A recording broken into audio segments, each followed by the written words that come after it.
Di na kita pipilitin pa. Alam mo, nitong mga nagdaang araw may napagtanto ako. Kahit kaano mo pa pala kamahal ang isang tao, di yan kasiguraduhan na ganun din siya sa'yo. Masakit man isipin pero yan ang totoo. Mahal kita. Alam ko na alam mo na mahal kita. Sa araw-araw ko ba namang pagsambit niyan sa'yo, tila imposible naman na hindi tumatak yan sa utak mo. Gusto ko nga palagi na ikaw ay mapasaya, kaya sinasabayan ko ang trip mo para ikaw ay mapatawa. Kahit malayo tayo, gusto kong maramdaman mo ang aking presensya. At kahit pa ulit-ulit, sinasabi ko pa rin sa'yo na mahal nga kita. Walang araw na di kita binabati ng magandang umaga. Walang araw na di kita pinapaalalahanan na kumain ka na. Kahit man lang sa mga simpleng bagay na yan, maramdaman mong mahalaga ka. Ginagawa ko ang lahat ng to kasi mahal nga kita.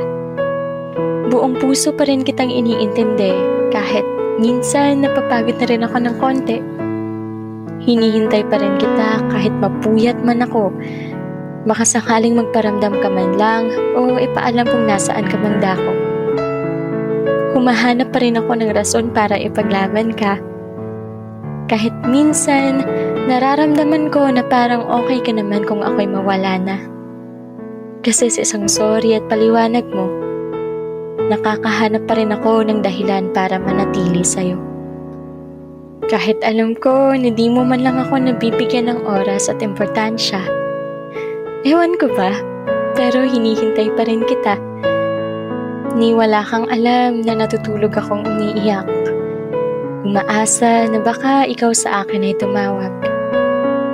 Pero ayos lang, naiintindihan kita kasi mahal kita. Kahit magmukha man akong desperada at tanga. Pero ngayon, hindi na kita pipilitin pa. Maghihintay na lang ako sa araw na makikita mo rin yung tunay kong halaga. Hihintayin ko yung araw na ang bukang bibig mo at yung pinapakita ay magtugma. Di na kita pipilitin pa na bigyan mo ako ng oras.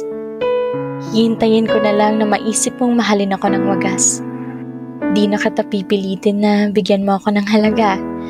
Hindi na kita pipilitin pang ipaalam kung saan ka pupunta. Hindi na kita pipilitin pa na hanapin mo man lang ako. Hindi ko na muna ipagsisiksikan ang sarili ko sa'yo. Pero huwag kang mag-alala. Mula ngayon, di na kita pipilitin pa. Kasi hihintayin na lang kita. Pero pakiusap ko lang sa'yo ha. Huwag mo akong sanayin ng ganito. Pakiusap, huwag mo akong sanayin, baka dumating sa puntong mapagod na ako. Sana, pag dumating yung araw na makita mo kung gaano ako kahalaga sa buhay mo, sana andito pa ako. Sana hindi pa ako napagod, kakahintay at kakaintindi sa'yo.